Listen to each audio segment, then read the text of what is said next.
কত বাবা তার সন্তানকে হারিয়েছে, কত সন্তান তার পিতাকে হারিয়েছে। আসসালামু আলাইকুম। পদ্মা সেতুর করার কারণেই প্রতি কেজি চালে 20 থেকে 25 টাকা বেশি হয়েছে, এমন মন্তব্য করেছে বাণিজ্য উপদেষ্টা বর্তমানে শেখ বশির উদ্দিন। উনি বলেছে পদ্মা সেতুতে যে টাকাটা খরচ হচ্ছে ওই টাকাটা যদি কৃষিতে ব্যবহার করা হতো তাহলে চালের দামটা বৃদ্ধি পাইতো না। তো শেখ বশির উদ্দিন বর্তমানে বাণিজ্যিক উপদেষ্টা বাংলাদেশের অন্তর্বর্তীকালীন সরকারে।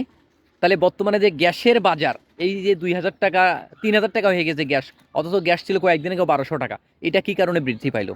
আর পদ্মার পাড়ের মানুষের জীবনমান কতটুকু উন্নয়ন হয়েছে? উনি কি পদ্মা পারাপার করেছিল? পদ্মা দুপারের মানুষের চিত্র দেখেছিল? দক্ষিণবঙ্গ এবং পশ্চিমবঙ্গের অবস্থার কতটুকু পরিবর্তন হয়েছে?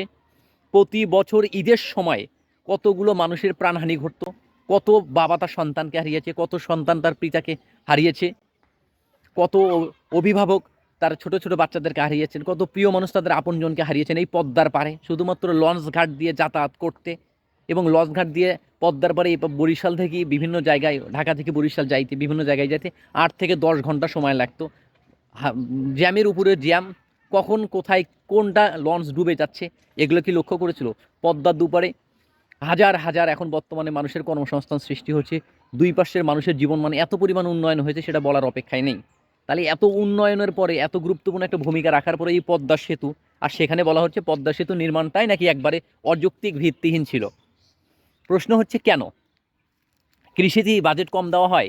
2010 সাল থেকে 2025 সালের বাজেটটা দেখলেই তো হয়ে যায় যে প্রতি বছর কৃষিতে কি পরিমাণ সরকার বাজেট দিচ্ছে এবং প্রতি বছর সেই বাজেটটা বৃদ্ধি পেয়েছে।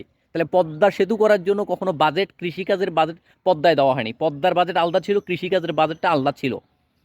তো এটা হচ্ছে মানুষকে নিজেদের ব্যর্থতা, নিজেদের অজ্ঞতাকে ঢাকার জন্য মানে ভিত্তিহীন, যুক্তিহীন কিছু মতবাদ প্রকাশ করা। পদ্মার কারণে যত উন্নয়ন হয়েছে, এখন পর্যন্ত কতশো কোটি টাকা পদ্মা থেকে টোল উঠছে, কতগুলো মানুষ এই 2 ঘন্টা ঢাকা শহরে মানুষ যাইতে পারে, সেগুলো কি উন্নয়ন নয়? এটা কি গুরুত্বপূর্ণ ভূমিকা রাখেনি দেশে? হাজার হাজার মানুষের কর্মসংস্থান সৃষ্টি হয়েছে পদ্মার কারণে, দুই পারে সেখানকার মানুষের জীবনমান উন্নয়ন হয়েছে, এটা কি উন্নয়ন নয়? তাহলে এই জিনিসগুলো বুঝতে হবে। অজগবি নিজের মন করা কথা বললে হবে না, নিজেদের ব্যর্থতার দায় স্বীকার করতে হয়। কোথায়, কিভাবে, কেন হচ্ছে এই কারণগুলো খুঁজে বের করতে হবে। পদ্মা দিয়ে কখনো ক্ষতি হয়নি, পদ্মার অনেক মানুষের উন্নয়ন হচ্ছে। বিশেষ করে যারা, আপনার কি কোনো স্বজন হারিয়েছে, আপনি কি কোনো প্রিয় মানুষকে হারাইয়াছেন পদ্মার জলে, তাহলে বুঝতে পারতেন, তখনও অনুভব করতে পারতেন যে পদ্মা ব্রিজের কতটা প্রয়োজন ছিল। যে মানুষটা আজকে 2 ঘন্টা 2.5 ঘন্টায় ঢাকা শহরে আসে হাজার হাজার টাকা ইনকাম করে আবার বাড়িতে নিশ্চিন্ত ঘুমাতে পারতেছে, সে জানে পদ্মা ব্রিজের কারণে তার কতটুকু উপকার হয়েছে।